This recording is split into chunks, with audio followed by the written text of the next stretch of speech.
और जितने भी साथी लाइव में जुड़ सकते हैं तो जुड़ जाओ भाई। अभी बात तो यही है कि 8वां वेतन आयोग और 1,20,00,000 पेंशनरों की नजरें 8वें वेतन आयोग पे बनी हुई है,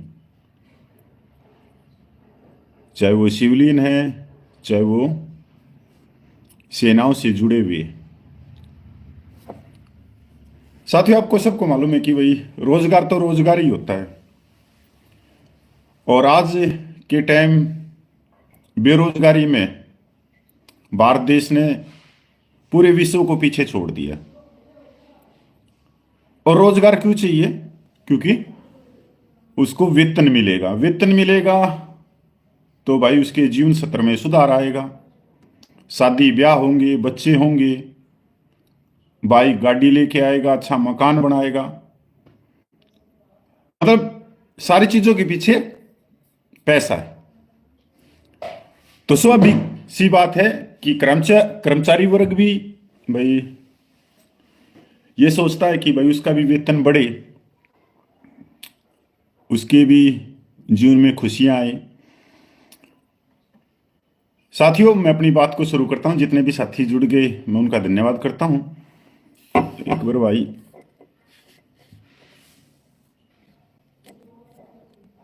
रुपेंद्र गिल जी, सत श्री अकाल, राधे राधे भाई, नमस्कार। हरी कृष्णा जी राम राम बोल रहे हैं। मोटी सिंह जी जय हिंद बोल रहे हैं। RKSPTI जय हिंद बोल रहे हैं। MD हुसैन सलाम वालेकुम जी। SN तिवारी जी क्या Hind major SN Tiwari ji good जो बोल रहे हैं। साथियों, आप सबको मालूम होगा कि कल 10 फरवरी को एक बहुत बड़ी मीटिंग हुई है नेशनल काउंसिल स्टाफ साइड, कर्मचारी संगठन के नेताओं और DOPT कार्मिक विभाग के सचिव की। और इस मीटिंग का उद्देश्य था 8वां वेतन आयोग, जहां पर भारत सरकार कर्मचारी संगठनों से उनकी मांगे पूछ रही थी कि क्या क्या होनी चाहिए, आप लोगों की क्या क्या डिमांड है, क्या क्या मांगे हैं। और जो DOPT जिनका काम है 8वें वेतन आयोग के ऊपर नोटिफिकेशन निकालना, 8वें वेतन आयोग को लागू करना, वो उनसे सुझाव लेकर उन पूरे सुझाव को इकट्ठा करके और 8वें वेतन आयोग का नोटिफिकेशन जारी करके अध्यक्ष और उसके मेंबर को वो रिपोर्ट दे देंगे कि इस चीज इन बातों के ऊपर हमारे को रिपोर्ट दो 8वें वेतन आयोग। उसी के ऊपर बहुत बड़ी मीटिंग हुई है। तो शाम तक तो इस मीटिंग का कुछ पता नहीं चला था, शाम तक तो। उसके बाद में national council of staff side ने अपने कर्मचारियों को पत्र जारी कराया है कि कल हमारी बहुत ही सौहार्दपूर्ण वातावरण में हमारी भारत सरकार से बातचीत हुई है और इन मुद्दों पे हुई है। तो मैं बता देता हूं आपको क्या क्या मुद्दे हैं भाई। Joint constitutive missionary for central government employees 10 फरवरी को DOPT की अध्यक्षता में राष्ट्रीय प्रसिद्ध JCM की 27 समिति की बैठक आयोजित की गई। श्री गोपाल मिश्रा और उनके साथ में अन्य 7 और कर्मचारियों के लीडर थे, नेता थे। बैठक की अध्यक्षता करते हुए कार्मिक एवं परीक्षण विभाग की सचिव ने बताया कि यह बैठक मुख्य रूप से NCJCM के कर्मचारी पक्ष द्वारा अग्रेसित 8वें वेतन आयोग के विचारार्थ विषयों पर चर्चा करने के लिए बुलाई गई है। और उन्होंने कर्मचारी पक्ष से अनुरोध किया है कि वे उनके द्वारा अग्रेसित 8वें वेतन आयोग के प्रत्येक विचारार्थ विषय के बारे में संक्षेप में बताएं। मतलब जो 15 डिमांड JCM ने पहले भेजी थी भारत सरकार को, उसी के ऊपर ये मीटिंग हुई कि जो भी आपने डिमांड कही हैं, जो भी आप लोगों की मांगे हैं, उनके ऊपर विचार मतलब गहनता से आप हमारे को समझाएं और हम इसको शामिल करके और ये पूरी रिपोर्ट 8वें वेतन आयोग को दे देंगे। वो अपनी रिपोर्ट इसके ऊपर देगा। साथियों, इसके अंदर सबसे पहले तो जो JCM ने कहा कि जो दो विभाग हैं, एक तो रेलवे और एक रक्षा मंत्रालय, जिसके अंदर सबसे ज्यादा एम्प्लॉई हैं, और उन्होंने अलग अलग चीजों पे बड़ा ही अच्छा उन्होंने अपनी बातें रखी। अब इसमें से कुछ बातें हैं जो कर्मचारियों, मतलब सभी कर्मचारियों के मतलब कॉमन है। कॉमन कैसे हैं? जैसे जो जेसीएम है, ये जो सिविलियन है, सिविलियन कर्मचारी हैं, ये उनके लिए है। पर अगर आप कहोगे कि जो रक्षा मंत्रालय के जो सैनिक कर्मचारी हैं, उनकी उनकी तरफ से कौन बातचीत करता है, तो उनकी तरफ से करता है, जैसे पूर्व सैनिकों की तरफ से तो DESM, director of ex serviceman welfare, वो अपनी बात रखता है। और जो सर्विस पर्सन है उसमें अर्जुडेंट ब्रांच रखते हैं तीनों सेनाओं की। और जो पैरामिलिट्री है उनकी तरफ से गृह मंत्रालय अपनी बात रखता है। तो ये जो जेसीएम है ये सिर्फ सिविलियन के लिए रखता है। इसमें चाहे वो सिविलियन रक्षा मंत्रालय के हों, रक्षा मंत्रालय में बहुत सारे सिविलियन हैं, जैसे जो हथियारों के कारखाने हैं वहां भी काम करते हैं, तो उन्होंने उनकी भी डिमांड रखी है। पर इसमें जो कॉमन चीज है वो है फिटमेंट फैक्टर और 50% डीए मर्ज, कम्यूटेशन जो 15 साल है उसको 12 साल किया जाए, और पे लेवल 1 से 6, और आईएलसी की रिपोर्ट। महत्वपूर्ण तो यही है, ये कॉमन चीज है, ये सभी के लिए, जो उसमें सिविलियन है, चाहे भाई डिफेंस से है चाहे पैरामिलिट्री से, तो ये सारी चीज कॉमन है। इसके बाद में इन्होंने अपनी बहुत सारी चीजें और भी रखी जो सिविल, जैसे पुरानी पेंशन की बहाली हो, और जो सिविलियन डिफेंस वाले हैं जो कारखानों में काम करते हैं हथियारों वालों में, तो कई बार वहाँ पे हादसा हो जाता है तो वो चोटिल भी हो जाते हैं और भाई शहीद भी हो जाते हैं, तो उनके लिए मुआवजा राशि बढ़ाना या रिक्स अलाउंस, जैसे हमारा रिक्स अलाउंस होता है इंसर्जेंसी में होता है, मिलिट्री सर्विस पे होता है, तो उनके लिए भी उन्होंने रिक्स अलाउंस की करी है। तो वो आगे सब सिविलियन में। अब करते हैं फिटमेंट फैक्टर के ऊपर। अब फिटमेंट फैक्टर में इनके जो जेसीएम के हैं भाई श्री शिव गोपाल मिश्रा जो सचिव हैं। अब कल मैंने एनडीटीवी की एक खबर बताई थी, तो उसके अंदर श्री शिव गोपाल मिश्रा जी तो कह रहे हैं कि 2.86 का फिटमेंट फैक्टर चाहिए। वहीं पर उनके दूसरे जो लीडर हैं उनकी संस्था के, वो कहते हैं कि 2 पॉइंट का फिटमेंट फैक्टर चाहिए। अब एक ही संस्था है, एक ही छत के नीचे हैं और एक ही किटली की चाय पीते हैं, पर अलग बोल रहे हैं।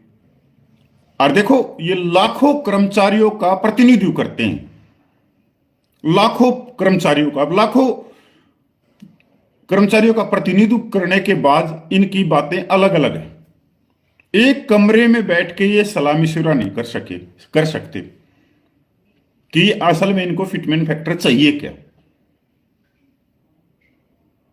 क्योंकि देखो सरकार सीधे तौर पे फायर नहीं करेगी कि फिटमेंट फैक्टर 1.92 अपनी तरफ से या 2.28 का दे दे। वो फायर करेगी जो सबसे बड़े कर्मचारियों के संगठन है उनके कंधे का प्रयोग करके। क्योंकि अगर वो बाहर आके कह देंगे ना कि 1.92 का फिटमेंट फैक्टर सरकार ने बहुत ही अच्छा किया, कर्मचारियों के हित में किया, और कर्मचारियों की पे पेंशन में इससे बहुत ज्यादा इजाफा हो जाएगा, तो अब भी करोड़ों कर्मचारी समझ में ही नहीं आएगा, क्योंकि उनके बड़े नेताओं ने कह दिया बाहर आके। अगर बड़े नेता कह रहे हैं तो छोटे जो सदस्य हैं वो चुपचाप हो जाएंगे। पर यहीं पर समझने की जरूरत है कि 1.92 या 2.28 फिटमेंट फैक्टर से क्या मिलेगा, कर्मचारियों के वेतन में कितनी बढ़ोतरी होगी। तो सिर्फ 5,500 रुपये की 10 साल के बाद में पे कमीशन आ रहा है। दूसरी मांग है इनकी 50% डीए को मर्ज कर देना। बिल्कुल ठीक है।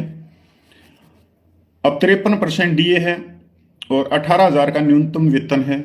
अगर इसको मर्ज कर देते हैं तो 27,500 के करीब हो जाएगी टोटल बेसिक वेतन, और 27,000 गुणा 2.86 का भी फिटमेंट फैक्टर दे दें तो ठीक है, कर्मचारी को थोड़ा बहुत लाभ हो रहा है 27,000 के ऊपर 2.86 का। अब इस पे कितना खड़े उतरते हैं ये तो कर्मचारी संगठन बताएंगे। कम्यूटेशन बिल्कुल ठीक है कि 12 साल में होना चाहिए, क्योंकि बहुत सारे हाईकोर्ट का फैसला आ चुका है। हरियाणा हाईकोर्ट का सॉरी पंजाब एंड हरियाणा वो चंडीगढ़ हाईकोर्ट का फैसला आ चुका है, फिर दिल्ली हाईकोर्ट का आ चुका है, फिर गुजरात हाईकोर्ट का है, फिर केरला हाईकोर्ट का है। तो कम्यूटेशन 12 साल, और कभी बहुत सारी स्टेटों ने कर भी दिया, पर जो सेंटर के कर्मचारी हैं वो अभी भी 15 साल का कम्यूटेशन दे रहे, तो 12 साल में करना चाहिए। फिर इसमें है एक पे लेवल का भी इनका अच्छा खासा पॉइंट है कि भाई जो पे लेवल है वो उसको मर्ज कर दें, जो एक पे लेवल का उसको 2 में, और 2 वाले को 3 में, 3 वाले को 4 में, और 4 वाले को 5 में, और 5 वाले को 6 में। इसके बाद में इन्होंने ILC की रिपोर्ट के ऊपर अपने लेटर में बताया, इसके ऊपर हमने बड़े ही गहराई से अपनी बात जो अपने DOPT की सचिव है उनको समझाने की कोशिश की कि ILC की जो रिपोर्ट है जिसने जारी करी है उसके अनुसार एक परिवार में सिर्फ 3 यूनिट माना गया है, पति पत्नी और एक बच्चा, और उसके बावजूद उसने बताया कि एक महीने में 3 जनों के परिवार में कितना खर्चा होता है। चावल, आटा, दाल, नमक, मसाले, हरी सब्जियां, फ्रूट, खाने का तेल, इसके अलावा पेट्रोल, डीजल, बिजली के बिल, पानी का बिल, कपड़ा, इसके बाद में कोई फेस्टिवल आ गया, कोई शादी आ गई, तो 41,000 रुपया एक परिवार में खर्च हो रहा है एक महीने में। इसके ऊपर इन्होंने अच्छी बातें रखी हैं जो JCM ने हैं, बिल्कुल ठीक रखी हैं, और ये बातें बाहर भी आ रही हैं। कम से कम ये लेटर तो जारी कर रहे हैं कि हमारी इस तरह की मीटिंग हुई। अब जो हमारे डिफेंस के हमारे पूर्व सैनिक हैं उनको तो यही नहीं पता कि उनकी मांगे क्या हैं, DOPT को किसने मांगे दी हैं।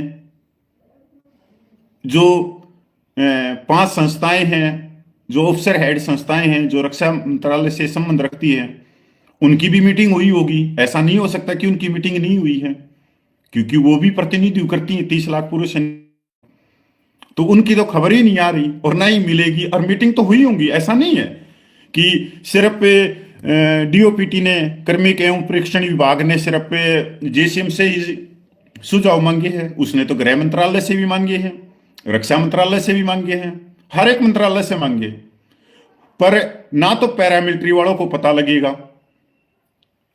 कि उनके जो सीनियर अधिकारी हैं, जो बड़े बड़े गृह मंत्रालय में बैठे हैं, सचिव हैं, उन्होंने उनकी तरफ से क्या क्या मांग करी हैं, क्या क्या सुझाव दिए हैं रिपोर्ट में, इसका पता नहीं लगेगा। अब जो हमारे पूर्व सैनिकों का एक मंत्रालय है, अपने रक्षा मंत्रालय में आता है, ESW, director of ex serviceman welfare, अब उसने क्या मांगे रखी हैं ये भी नहीं पता लगेगा। तो कम से कम JCM का पता तो लग रहा है ये मांगे क्या रख रहे। यहां तक जो सर्विस हेडक्वार्टर हैं, जो अर्जुनेंट ब्रांच करती है, पे कमीशन हो गया, इनका सारा काम अर्जुनेंट ब्रांच ही करती है, उनकी तरफ से नहीं पता लगेगा कि उन्होंने क्या क्या रखी हैं। मिलिट्री सर्विस पे 15,500 से अब आप कितना करवाना चाह रहे हैं, 45,000 करवाना चाह रहे हैं या 60,000 करवाना चाह रहे हैं। जो डिसेबिलिटी पेंशन 2.5 लाख है उसके लिए उन्होंने क्या सुझाव दिया है ये भी नहीं पता लगेगा। कम से कम JCM का तो पता ही लग रहा है ये।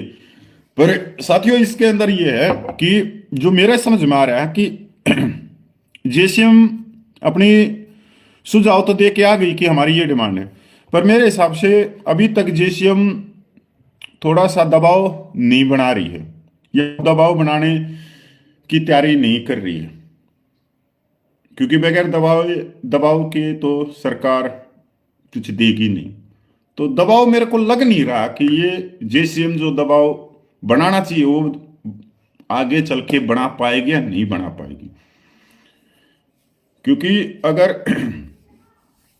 हम देखें कि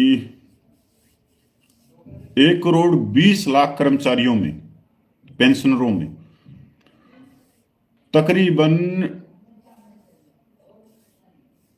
70 लाख के करीब तो सिविलियन ही है, और सिविलियनों का ये सबसे बड़ा संगठन है। जेसीएम सबसे बड़ा संगठन है, रेलवे है, दूसरे डाक विभाग हैं,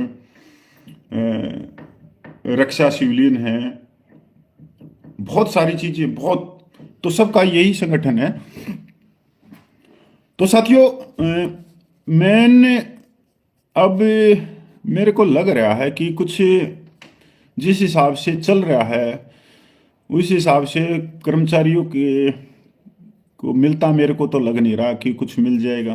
क्योंकि अगर आप बजट को पढ़ोगे ना, बजट में अब की बार हर एक चीज में कटौती की गई है, चाहे शिक्षा हो, चाहे मनरेगा हो, चाहे खाद्य हो, या स्कूलों के लिए हो, मतलब हर चीज में कटौती की गई। और जीडीपी भी 5 की दर से ही चल रही है, 5 पॉइंट कितने दर से चल रही है। और उसके बाद में कर्मचारी संगठनों का इस कुछ पिछला हम देखते हैं तो वो समझ में आता है कि वो सरकार की गोद में बैठने के इच्छुक हैं, उसमें से बहुत सारे व्यक्ति। और अगर सरकार की गोद में बैठने के इच्छुक हैं तो फिर जैसा सरकार कहेगी वैसा वो करेंगे, वैसा वो दिखाएंगे लोगों को। इसका एक सबसे बड़ा नेगेटिव पॉइंट ये है कि जो कर्मचारी संगठनों के बड़े नेता हैं, जैसे हमारे पूर्व सैनिकों में भी जो बड़े नेता हैं पूर्व सैनिकों की, उनकी उम्र जो हो गई वो हो गई 70 साल के करीब, 65-70 से आप। अब उनको ये नहीं मालूम जो कर्मचारी 35 या 40 साल की आयु का है उसके घर पे कितना खर्च हो रहा है, उनको पता ही नहीं। क्योंकि जिसकी उम्र 65-70 साल की हो गई और उसकी शादी अगर 20 साल की उम्र में हो गई, साल जब वो रिटायरमेंट आया होगा तो उसके बच्चे की उम्र 35 साल की होगी उसके लड़के की। अगर उसके लड़के की भी शादी 20 साल में होगी तो उसके पोते की उम्र 22 या 23 साल की होगी। तो इसका मतलब जो 60 साल का रिटायरमेंट आता है तो उसका लड़का भी और उसका पोता भी कमाने लग जाता है, तो उसके ऊपर जिम्मेवारियां नहीं है। 60-65-70 साल वाले व्यक्ति की इतनी जिम्मेवारियां नहीं। अगर उसको 20,000 रुपया पेंशन भी मिलती होगी तो सच्चाई तो यह है कि वो 20,000 रुपये को खर्च भी नहीं कर पा रहा होगा उसमें से, और तो छोड़ो 3 या 4,000 रुपये भी वो अपने ऊपर खर्च नहीं कर पा रहा होगा। अगर साल के अंदर सिर्फ 2-3 कुर्ते पजामे भी उसने सिलवा लिए ना, सिलाई करवा लिए, तो उसी में वो पूरा साल निकाल देता है। पर आप जो 35 से 40 साल की उम्र के कर्मचारी हैं, अब उनको देखें, उनके कम से कम दो तो बच्चे मिलेंगे भाई, नर्सरी में पढ़ते भी। दोनों बच्चों की जो फीस है कम से कम 3-3, 35-35 लगा लो, सब 7,000 के करीब हो गई। और बस का किराया लगा लो, 2,500 रुपया भी लगाओगे तो 5,000 वो हो गए, 12-13,000 तो ये हो गए। फिर एडमिशन कम से कम 30 या 35,000 रुपये ले लेते हैं। फिर स्कूल की किताबें, ड्रेस, उसके ऊपर कम से कम 12-14,000 रुपया ले लेते हैं। तो 18,000 रुपये लेने वाला न्यूनतम, और चाहे 20,000 ले रहे हो, चाहे 21,000 ले रहे हो, चाहे 25,000 ले रहे हो, चाहे 30,000 रुपया ले रहे हो, तब भी वो अपना काम कैसे चला।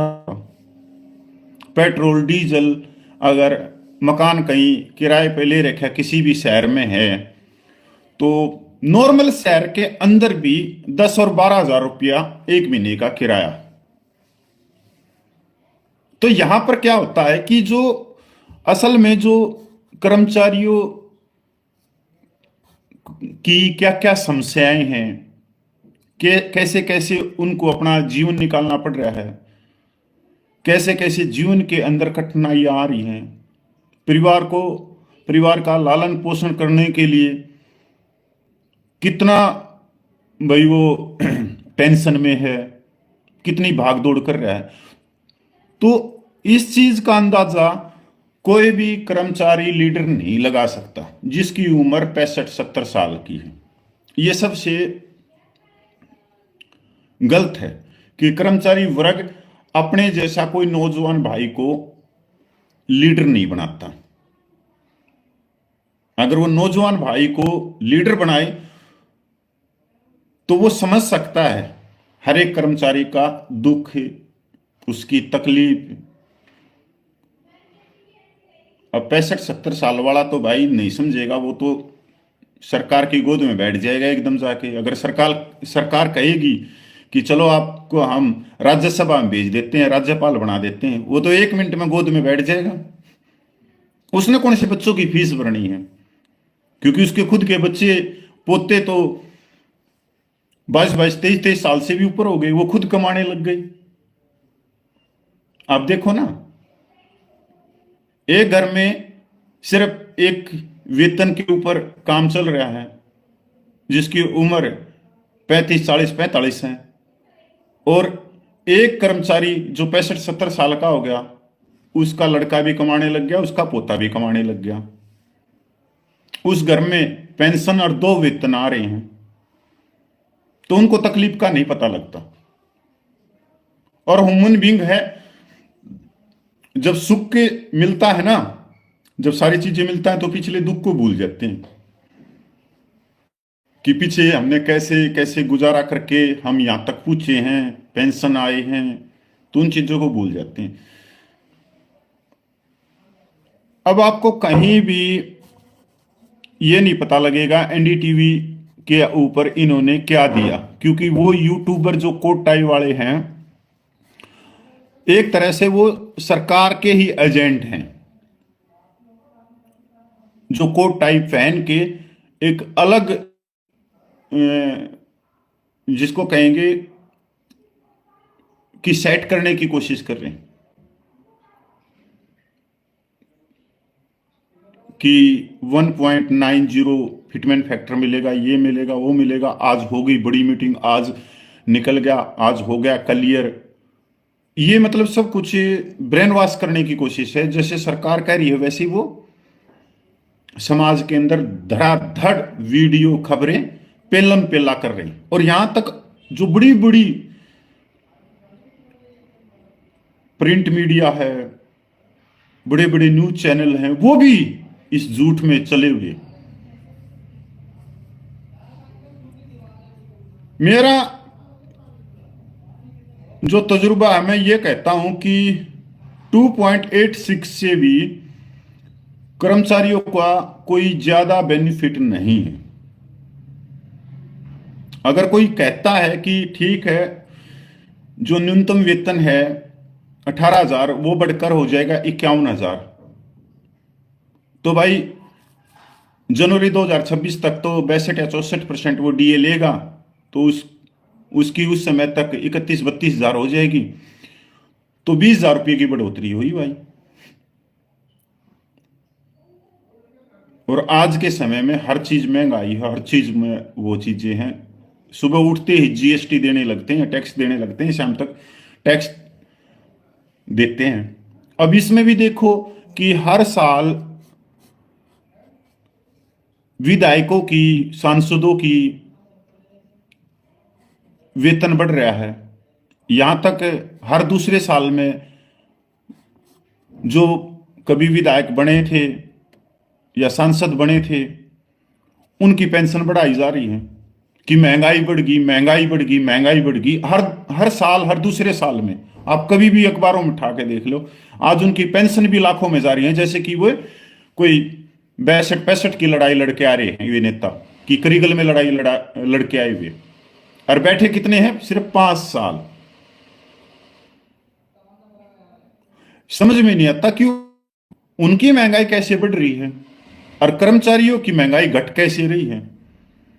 तो यहां पर ये जो हमारे हैं ना, ये जो कर्मचारियों के लीडर हैं, ये स्ट्रोंग नहीं है। अगर स्ट्रोंग होते तो 2004 में कर्मचारियों की पेंशन बंद नहीं होती, ये सच्चाई की बात है। पर उस समय किन्हीं ने आवाज नहीं उठाई। और जो आज कर्मचारी संगठनों के नेता बने हुए हैं, वो 2004 से पहले के ज्वाइनिंग है, तो उनकी तो पेंशन बन गई। अब आने वालों के लिए वो चिंता क्यों करें? क्योंकि कोई भी लीडर जो 60, 65, 70 साल का होगा, मेरे को लग नहीं रहा कि वो कर्मचारियों के हितों के लिए सरकार से दो दो कर लेगा हाथ, सरकार के सामने छाती लगा के खड़ा हो जाएगा कि नहीं, मेरे कर्मचारियों को ये तो चाहिए चाहिए, क्योंकि देश के विकास में कर्मचारियों का योगदान है। तो ऐसा कोई लीडर है नहीं फिलहाल। तो ज्यादातर जो हैं वो सब सरकार की गोद लेने के उतावले हैं। अगर सरकार एक भी जलेबी उनको खिलाएगी किसी राजनीतिक स्वार्थ, किसी राजनीतिक पद के लिए, तो वो खा के आराम से बैठ के घर में सो जाएंगे। फिर कर्मचारी मारते रहो सीटी और देखते रहो इनके वीडियो। हाँ भाई, क्या लेकर आए भाई मैं तो क्या बताऊं, मैंने तो जो समझ में आया मैंने तो वो बता दिया देसी भाषा में। और मैंने क्या बताया, मेरे ये तो आप लोग भी देख रहे हो, मैंने तो वही बात बताई जो आपके दिल में है। अगर जो सोचते होंगे, मैं अपनी तरफ से नहीं बताई, जो आप लोग सोचते हो, आपके कमेंट आते हैं तो उनको पढ़ता हूँ, कमेंटों से निकलता कि यार ऐसा तो मेरे भी दिमाग में चल रहा है। तो इसका मतलब कर्मचारी पहले से ही सावधान तो हैं, पर करे तो करे क्या करें, किसको कहें? क्योंकि ये तो भाई कर्मचारी नेता हैं, ये तो दूसरे दिन पूछ जाते हैं नेताओं के पास में गुलदस्ता लेके। हर साल सदस्य के नाम से, मेंबरशिप के नाम से, संस्था के नाम से पर्चियां काटते रहते हैं। 250, 300, 400, अरबों खरबों रुपया तो इन कर्मचारी संगठनों के पास में पड़ा है। ये चाय भी पीते हैं तो हमारे पैसों की, कपड़े भी पहनते हैं तो हमारे पैसों की। मतलब कर्मचारी वर्ग जो